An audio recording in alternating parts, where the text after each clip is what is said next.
away a mystery prize for Super Wildcard Weekend. This week's Super 6 contest features Rams Seahawks. One of the questions, which team will win and by how many points? Nick, who do you like? Seahawks by 7. Brandon, Seahawks win. Seahawks by 7. That's my pick. Seahawks by 3. They need to find a way to get DK Metcalf over 60 yards. Oh, it's your team. They won't. Jalen Ramsey will shut them down. Rams by 3. Wolford, Wolfpack will howl, Jenna. Yahoo! Make sure you tune in to Fox NFL pregame show before kickoff tomorrow to find out what the mystery prize is and enter Super 6 contest for your chance to win. You can always head to the Fox Sports app for more information. And with that, we are going to roll animation for a little butt first here on First Things First. And Brandon, you are up first. Go ahead, buddy. Oh, no KD, no Kyrie. And we beat Nick Wright. Oh, team that he chose is going to come out the East. That's right. Nick, oh my goodness. Explain yourself here, buddy. Karis LeVert. That's bad. Oh, Joe Harris, bad game by the 28 Sixers. points. Oh, it's a bad game by the Sixers. They're the hottest team in the NBA. Some people They're are your saying, team you picked to come out of the East. Brandon, you know what some people are saying? What? Maybe the Nets didn't need KD and Kyrie. Maybe they should just run back the team from last year. Who knows? That's just what some people are saying. Stop it. I'm just telling you. Let's go Nets. Hey, #1 pick, Anthony Edwards. Oh, blammo. Okay, here's what I want you to focus on. Anthony Simons. There's 2 things I don't like. I don't like, business decision, get out of the way. I also don't like, sit there and take a charge that you know you're not going to get. I like this one. Just kind of stand there and go right around you. It's, you know, you're in the way, you're making an effort, but you're not trying to get hurt. It's a nice compromise. Well done, Anthony Simons. I love it. Great. I totally agree with Wild's take there. All right, everyone's looking for the nobody believes in us team. This is an old parable from Wild's buddy Bill Simmons. Oh, I found him. It's the Indianapolis Colts. Darius Leonard. He knows it. Show Darius Leonard's quote. Stop showing me Josh Allen highlights. This is about Darius Leonard. I feel like for me, there's never any pressure. Coach said, 7th seed, everybody expects you to fail. That's the mindset. Everybody's saying you will fail. I looked at something today. It was pretty crazy that everybody said the Bills are going to win. Everybody is counting us out. So can we just get in there and just be us? That's from the Rochester Democrat and Chronicle. Credit to them for getting that quote. Yeah, good. Guess what, Darius Leonard? You know who's not included in everybody? This guy right here. You know who might very well be a few moments away from picking the Colts upset the Bills? This guy right here. But don't tell your teammates, Darius. Let them think nobody believes in you. That nobody can beat the big bully Bills. Keep that narrative going, Darius. And just know your old buddy Nick Wright might have your back. To be determined. We'll discuss that later, Jim.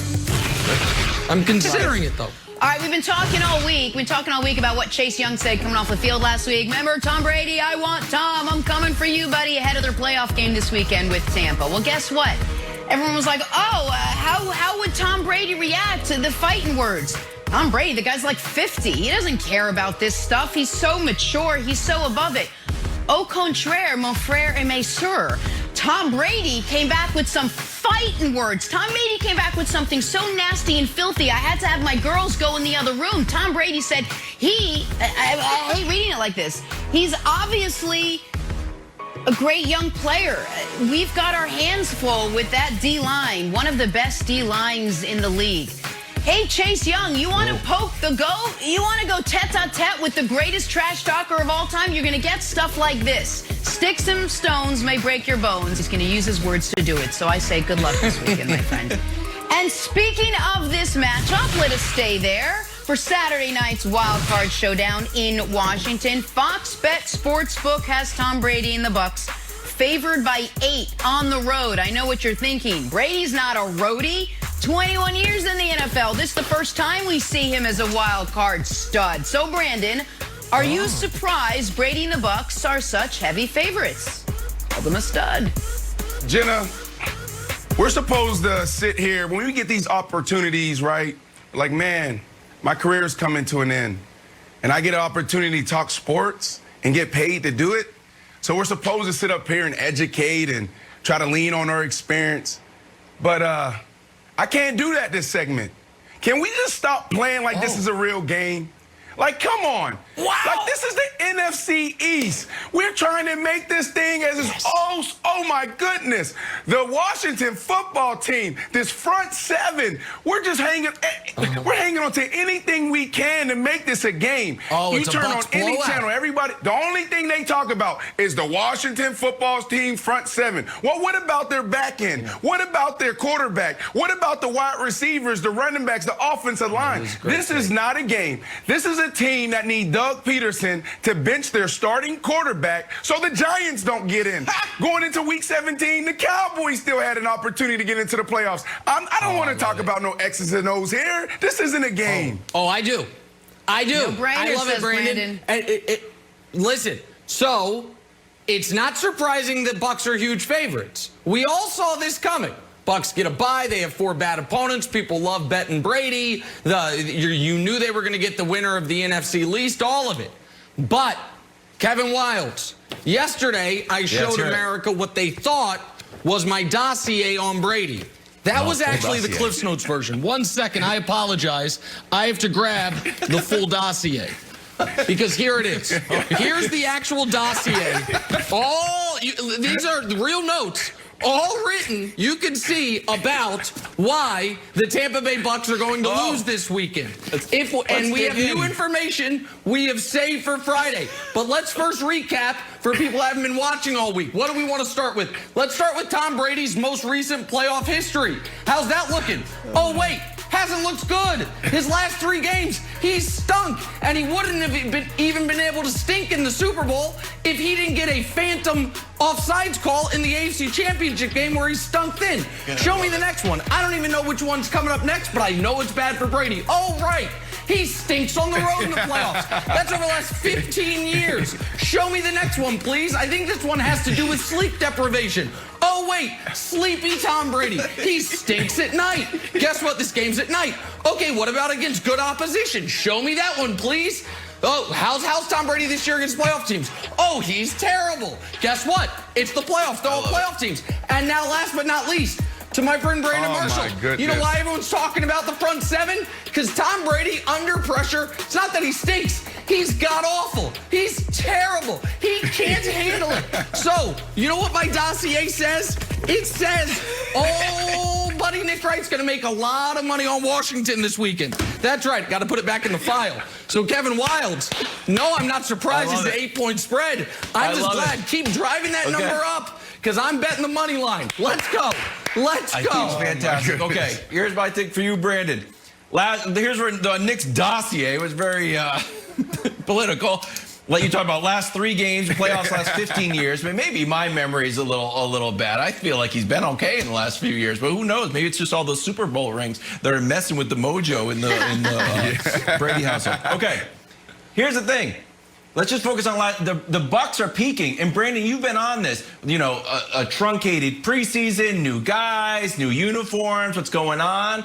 Starting to come together. AB played 8 games. He had 4 touchdowns, and guess what? All 4 of those touchdowns last 3 weeks. How about old Godwin? What's he been up to? He had 7 touchdowns in the whole season. But you know when 4 of those touchdowns came? Last 3 weeks. I know you might say, oh, wow, it's against the Lions. That doesn't really count. Yep. It does count. A little bit of a funky thing because they didn't have a coaches or staffer, but still, does count. The GOAT, since in week 14, been playing better than Mahomes, and he's right there at Aaron Rodgers. And I know you're going to say, Nick, I'm going to throw it back to you, Nick. Oh, front seven. They're going to go after it. We're going to go after Tom Brady.